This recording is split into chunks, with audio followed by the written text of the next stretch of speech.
good morning. Have you ever looked at a situation and thought, well, that's hopeless. There is no good in that situation whatsoever? Or, by the end of a day, have you ever started to think to yourself that it was just a no good, terrible, horrible, very bad day without one shred of goodness the entire time you were awake?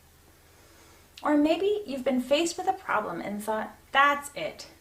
I'll never get this right. This is terrible and I am terrible. The whole world is terrible. We can often find ourselves feeling overwhelmed with sadness and hopelessness.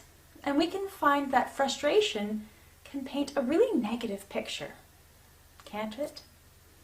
Like this black dot on the weight of this coffee filter. There's nothing pretty or beautiful about this black dot. It's not really nice looking. Unless you really like the color black, there's no color, no beauty. But here's the thing. The way we look at a situation and the way God looks at a situation are very different. And I don't say that to cause us to feel even sadder or more hopeless.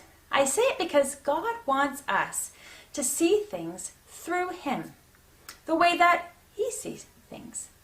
He wants us to remember that in all of these dark and terrible and hopeless situations, there is light.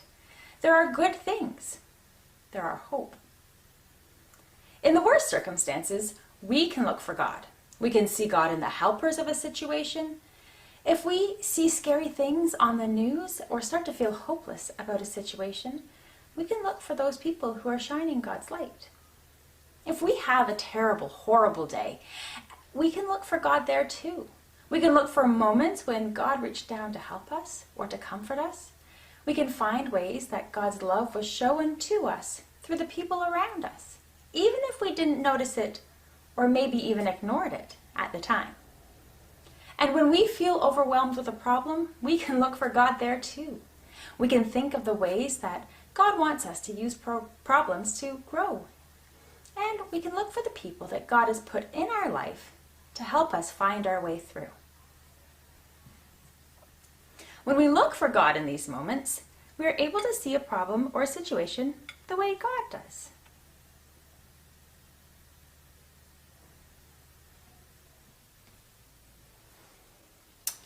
Something that might seem dark, but actually has beauty and depth and things that, at first glance, our glances don't notice and are just attributing to part of the darkness.